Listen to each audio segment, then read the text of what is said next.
আসসালামু আলাইকুম। দৌলতপুর কলেজ কর্তৃক আয়োজিত অনলাইন ক্লাসে তোমাদেরকে স্বাগতম।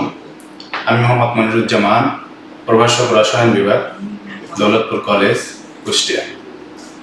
আজকে আমি তোমাদের সামনে রসায়ন প্রথম পত্রের চতুর্থ অধ্যায়ের একটি গুরুত্বপূর্ণ টপিক ভর ক্রিয়া সূত্র এবং এই ভর ক্রিয়া সূত্রের সাহায্যে কিভাবে কেপি-কেসি নির্ণয় করতে হয় এবং কেপি-কেসি এর সম্পর্ক কিভাবে বের করতে হয় তা নিয়ে তোমাদের সঙ্গে আলোচনা করব। চলো আমরা ভর ক্রিয়ার সূত্র কি এবং এর সাহায্যে কিভাবে কেপি-কেসি ধারণা পাওয়া যায় তা দেখে নিই। প্রথমে আসো ভর ক্রিয়ার সূত্র।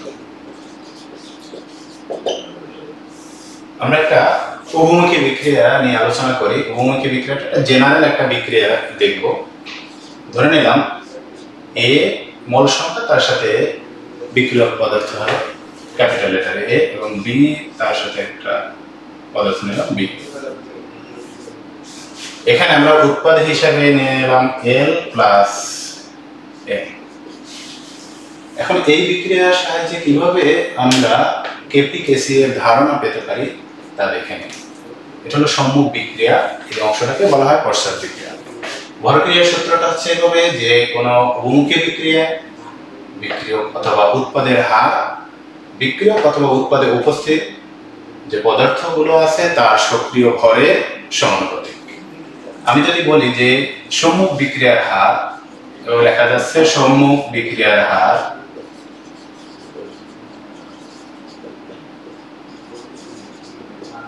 এটাকে আর অফ এফ দ্বারা যদি এক্সপ্রেস করে প্রকাশ করা, তাহলে আর এফ সমানুপাতিক হবে হচ্ছে এ তার উপরে থার্ড ব্র্যাকেট দিয়ে মোল সংখ্যা ইনটু বি থার্ড ব্র্যাকেট দিয়ে মোল সংখ্যা। এখানে থার্ড ব্র্যাকেটটা আমাদের ঘনমাত্রা নির্দেশ করে। এখন যদি সমানুপাতিক চিহ্ন উঠিয়ে দাও, তাহলে আর অফ এফ ইকুয়ালস টু লেখা যায় k1 a to the power a into b to the power b। এটা হলো সম্মুখ বিক্রিয়ার হার। অনুরূপভাবে পশ্চাৎ বিক্রিয়ার হার অনুরূপভাবে পশ্চাৎ বিক্রিয়ার হার যদি লিখি, তাহলে আমরা লিখতে পারবো rb equals to k2। অর্থাৎ আমরা যদি সম্মুখ বিক্রিয়াটা পশ্চাৎ বিক্রিয়াটা দেখি, তাহলে লেখা যাচ্ছে m to the power m into m to the power n। সাম্য অবস্থাটা কি? সাম্য অবস্থা হচ্ছে যদি কোনো উভমুখী বিক্রিয়া উভয় দিকে গতিবেগ সমান থাকে, তখন তাকে বলা হয় সাম্য অবস্থা, রাসায়নিক সাম্য অবস্থা। তার মানে বোঝাচ্ছে যে সাম্য অবস্থায় পশ্চাৎ বিক্রিয়ার হার এবং সম্মুখ বিক্রিয়ার হার সমান হবে।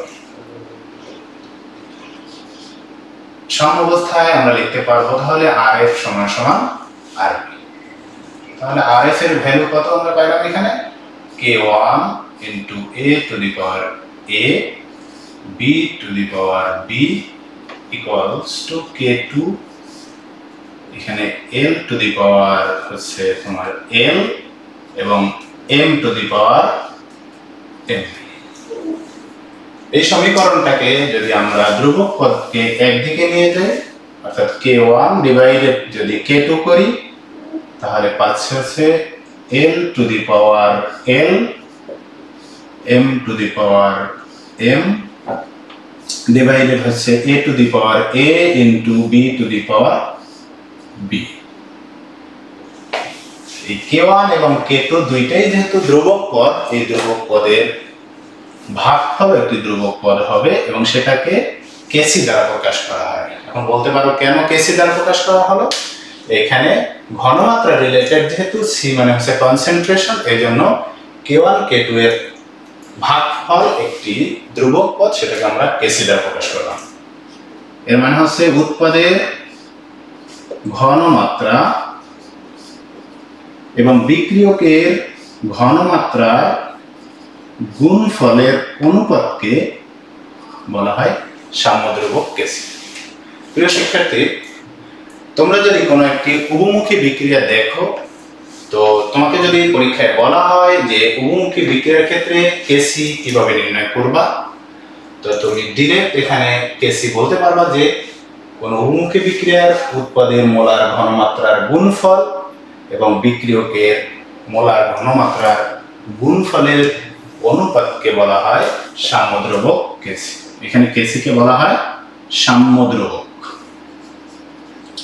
সাম্যদ্রবক অবলিক সাম্যাঙ্ক। তোমরা সাম্যদ্রবকও বলতে পারো অথবা সাম্যাঙ্ক বলতে পারো।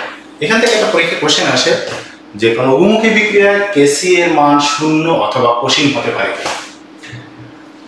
উত্তর হলো এক কথা যে শূন্য অথবা কেসি এর মান শূন্য অথবা অসীম হতে পারে না। এর কারণ হলো যদি আমি কেসি এর মান শূন্য করতে চাই তাহলে আমাদের উৎপাদের যে কোনো একটার ঘনমাত্রা শূন্য করতে হয়। এখন উন্মুখী বিক্রিয়ার ক্ষেত্রে যদি যে কোনো একটি ঘনমাত্রা এখান থেকে উঠিয়ে নিয়ে যাও অর্থাৎ ঘনমাত্রা যদি শূন্য হয় তখন সেই বিক্রিয়াকে কখনোই উন্মুখিতা অর্জন করে না, ফলে এই কেসি এর মান শূন্য হতে পারে না। আবার যদি আমি বলি যে কেসি এর মান শূন্য হতে পারবে কিনা, কেসি এর মান শূন্য হতে হলে যে কোনো একটি বিক্রিয়কের ঘনমাত্রা শূন্য হতে হয়, কিন্তু বিক্রিয়কের ঘনমাত্রা যদি শূন্য হয় তখনও সেই বিক্রিয়াটি উন্মুখিতা অর্জন করবে না। তাই বলা যায় যে কোন রাসায়নিক সাম্য বিক্রিয়ার ক্ষেত্রে কেসি এর মান শূন্য অথবা অসীম হতে পারে না। এভাবে করে আমরা যদি বলি যে এই বিক্রিয়ার সাহায্যে কেপি কিভাবে নির্ণয় করব, ভর ক্রিয়ার সূত্রের সাহায্যে অনুরূপভাবে আমরা বলতে পারবো কেপি এর ক্ষেত্রে উৎপাদের আংশিক চাপ, আমি এখানে উৎপাদ লিখলাম হচ্ছে এল, এল এর আংশিক চাপ যদি করতে চাও তাহলে পি অফ এল মানে হচ্ছে পার্শিয়াল প্রেসার অফ এল, অর্থাৎ এল এর আংশিক চাপকে আমরা এভাবে এক্সপ্রেস করতে পারি পি অফ এল।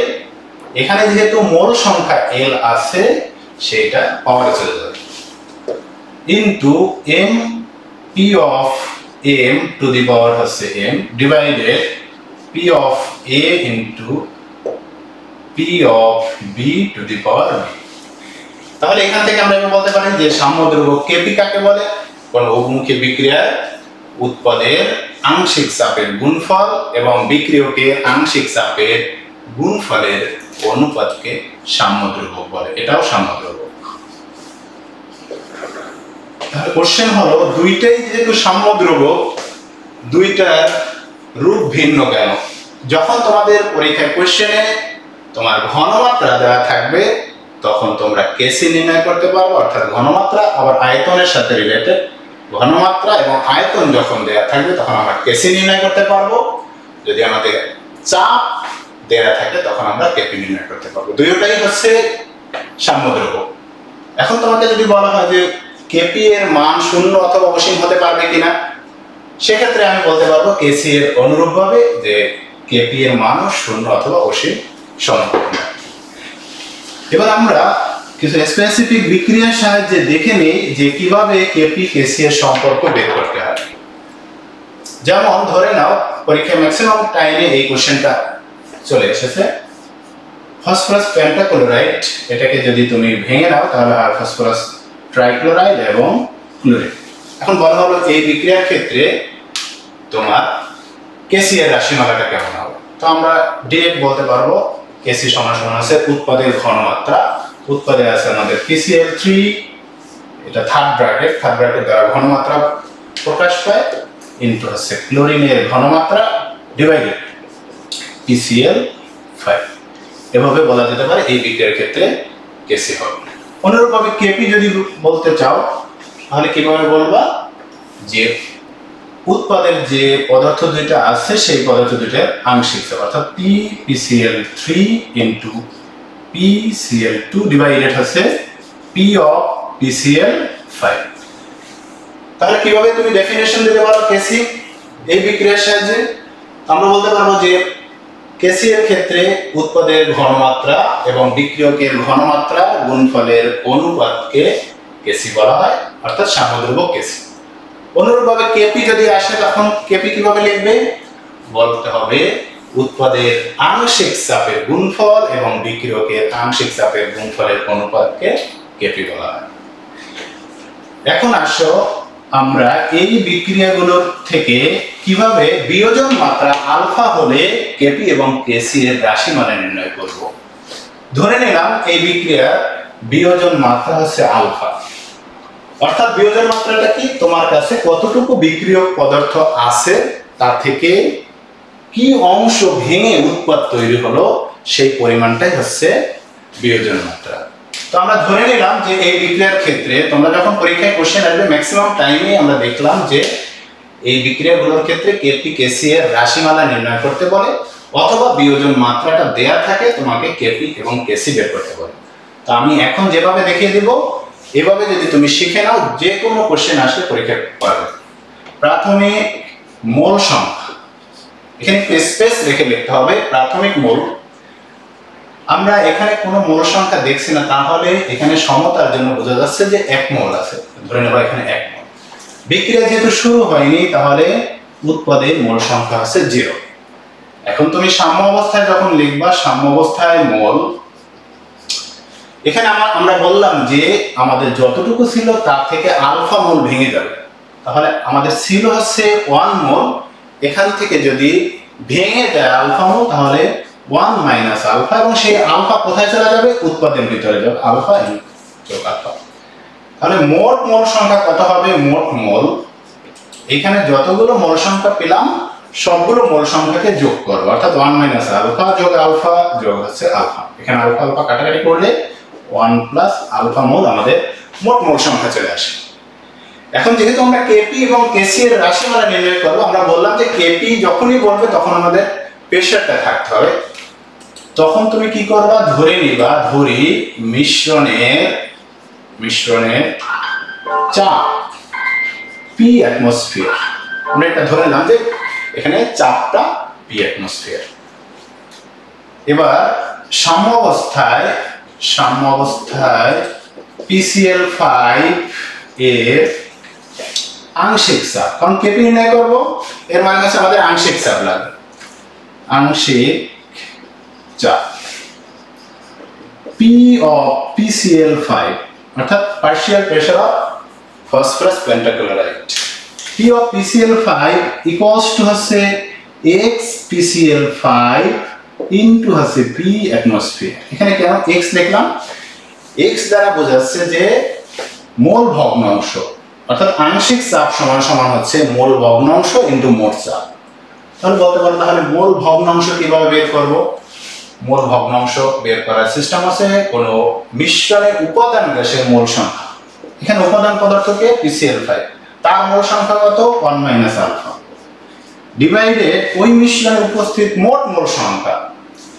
মোট মোল সংখ্যা আমরা পেলাম হচ্ছে 1 প্লাস আলফা ইনটু হচ্ছে P অ্যাটমসফিয়ার। এটা হলো সাম্য অবস্থায় PCl5 এর আংশিক চাপ। এখন পরীক্ষায় যখন তোমার কোশ্চেন আসবে আলফা দেওয়া থাকলো মনে করো 30% মানে হচ্ছে 0.3, তুমি জাস্ট এখানে আলফার জায়গায় 0.3 আর প্রেসারটা যদি দেওয়া থাকে তাহলে আংশিক চাপ নির্ণয় করতে পারো। এবার সাম্য অবস্থায় PCl3 এর আংশিক চাপ PCl3, আমরা এবার ডাইরেক্ট লিখছি, মোল ভগ্নাংশটা হচ্ছে নিজের মোল সংখ্যা আলফা ডিভাইডেড হচ্ছে টোটাল মোল সংখ্যা 1 plus alpha into P ATM atmosphere.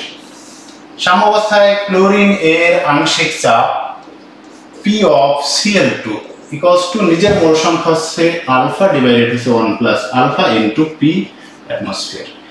এভাবে করে আমরা যখন সবগুলো পদার্থের আংশিক চাপ বের করে নিব তখন কেপি তুমি নির্ণয় করতে পারবা সহজেই। যেমন দেখো এখন যদি আমি বলি যে এই বিক্রিয়ার ক্ষেত্রে কেপি কি হবে, কেপি ইকুয়ালস টু হচ্ছে উৎপাদের আংশিক চাপ P of PCl3 ইনটু হচ্ছে P of Cl2 divided P of PCl5। এখন আসো ফসফরাস ট্রাইক্লোরাইডের যে আংশিক চাপ সেটা আমরা আগে বের করে নিয়েছি, alpha by 1 plus alpha into P। Same এক্ষেত্রেও alpha by 1 plus alpha into P divided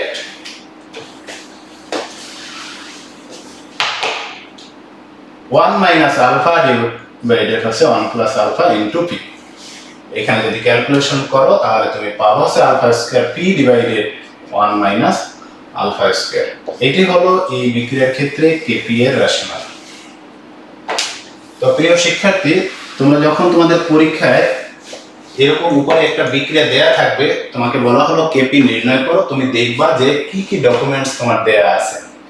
তোমরা যদি দেখো যে বিয়োজন মাত্রা দেয়া আছে, চাপ দেওয়া আছে, তাহলে আমরা এই প্রসেসের মাধ্যমে কেপি নির্ণয় করতে পারবো। তো তোমাদের মনে করো এখানে চাপের মান দিয়ে দিলাম 1 অ্যাটমসফিয়ার এবং আলফা দিয়ে দিলাম হচ্ছে 30%। তখন বলা হলো যে কেপি কি হবে। আমি এখানে ফর্মুলার ভিতরে এটাকে বসিয়ে দিতে পারি। আলফা হচ্ছে 0.3 স্কয়ার ইনটু হচ্ছে 1 ডিভাইডেড 1 মাইনাস 0.3 স্কয়ার। এখানে ক্যালকুলেশন করলে তুমি কেপি এর মান নির্ণয় করতে পারবে। তো বাসায় তোমরা এই যে বিক্রিয়াটা দেখিয়ে দিলাম, এইরকম অন্যান্য বিক্রিয়াগুলো তোমরা নিজেরা চর্চা করবে। তো আজকে এ পর্যন্তই থাক, ততক্ষণ তোমরা ভালো থাকো। আল্লাহ হাফেজ।